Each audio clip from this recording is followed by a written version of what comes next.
go back to this question of what the world thinks. Dr. Loomis said that we should care about how people perceive us, but that wasn't the question. The way people perceive us, that's a whole different issue. That's on all kinds of things. The question is, they say we're undemocratic, so we change our system. That was the question, as I understood, proposed. Dr. Loomis runs through Mexico and all those other countries. I commend you on your world travel. I don't get out that much, so I probably am backwards and don't understand. Or maybe you travel too much in those third world countries, and so we should see some virtues in our own. If you want their kind of governments, have at them. I don't. I don't think they're very stable. I don't think they're very good. I think we've done pretty darn good for 200 years. It doesn't mean we should put blinders on, but it also doesn't mean we need to act in a way that what governs our life, which is what I sort of heard, is what people think in the world think about the way we count votes. We may very well care a whole lot about what they think about what we do in foreign policy, things like that. The way we count votes, don't meddle with it like you don't want us to meddle with yours, though sometimes we have. Now, going to the question that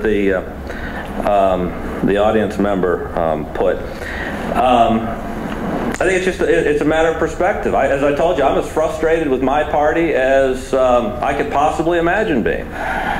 But I don't care that much how I feel any given moment. We're all frustrated a bit right now. If you're a Republican, you can't be very happy. If you're a Democrat, you're probably excited. You'd be happier than that. You can't be like your votes didn't count, but we're all pretty frustrated. But you know, someday we won't be frustrated. Someday we won't be frustrated. It's worked for 200 years, and I think it's worked pretty well. Look around, look at Italy. They go through a government how often? I don't know, every 6 months, new government or something. If you want something closer to that order because people are going to feel more enfranchised, because people are going to, more of those radical ideas are going to bubble up faster, then that's what you do. You know the answer is to abolish the Electoral College, I think, and then expand empower the third or fourth parties and go at it. One of the things Dr. Loomis said about the fear of a regional candidate. Well, the fact is, in the Electoral College system, he says we dodged a bullet with Strom Thurmond and things. Well, the fact is we dodged the bullet. The bullet was dodged. Look at the outputs. Is in the Electoral College, the most radical party can only have an influence if it is regionally based and can win whole states. Otherwise, think of the most radical right-wing craziness you want out there. They are only influential in the presidential level if they can win whole states.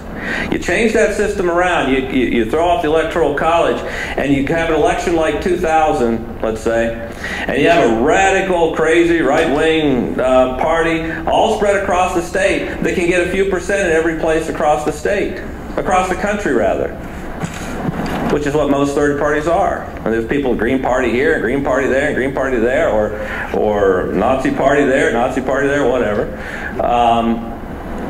They can have a huge impact on the election. One of the things we haven't talked about yet, Dr. Loomis threw it out, is we need to engage it, is the question of a runoff election, right? You threw that out, right? If we have a runoff election, because I asked you, it's like a limbo, how low are you willing to go? If you have 4 or 5 parties running, are you willing to set where are you going to set the bar? The president has to have 35%, 40%. If they don't have that, what are you going to do? Have a runoff election? Now imagine that scenario, because that's what you're going to have is a runoff election of some sort. So imagine that scenario. Then imagine the campaign. You have to see how long this campaign's going right now. Then we're going to go through a fall campaign. Then we're going to turn around and go through another campaign with the top 2.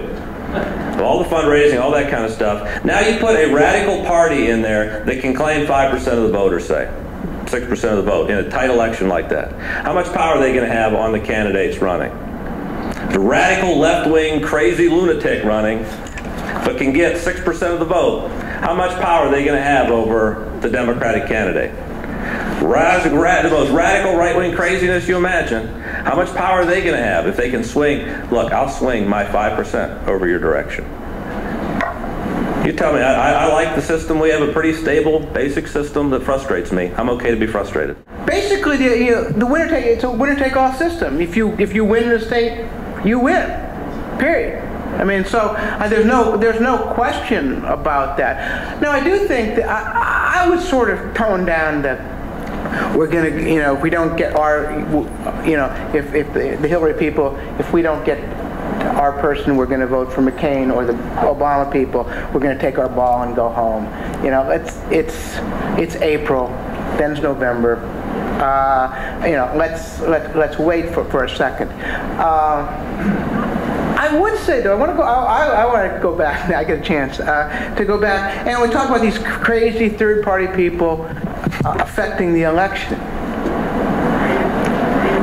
2000, Ralph Nader. Yeah. Ralph Nader affected the election. And you can count it. He makes the argument he didn't. It's baloney. He did.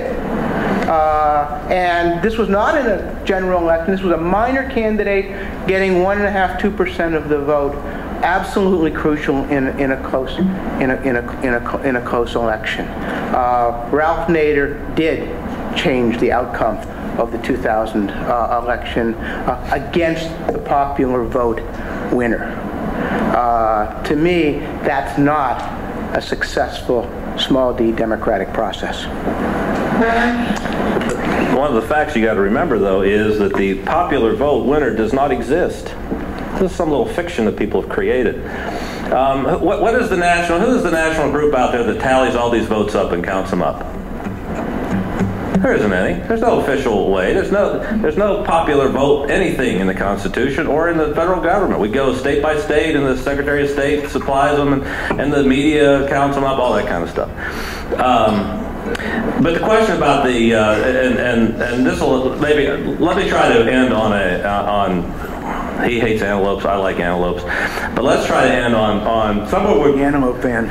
We can probably agree on, and it's this question of the electors, and the question that the audience member asks about what if the electors vote against the popular will. And the fact is, the way they're structured, they're not going to, because they are hardline party activists that are fully engaged for these people. It hadn't happened except for a few times in history. But one of the reforms that I'll agree to, it's a very easy reform, it affects nothing that I've said tonight, and I bet Dr. Loomis would agree with this, is let's abolish the role of the elector, and let's just make it automatic. Let's take it out of the role, and then there's no fighting about it, there's no worry about that problem. Just make it automatic. Would you agree with that? Darn it. Most of me would, but the problem with it, to me, is that I think that if you had a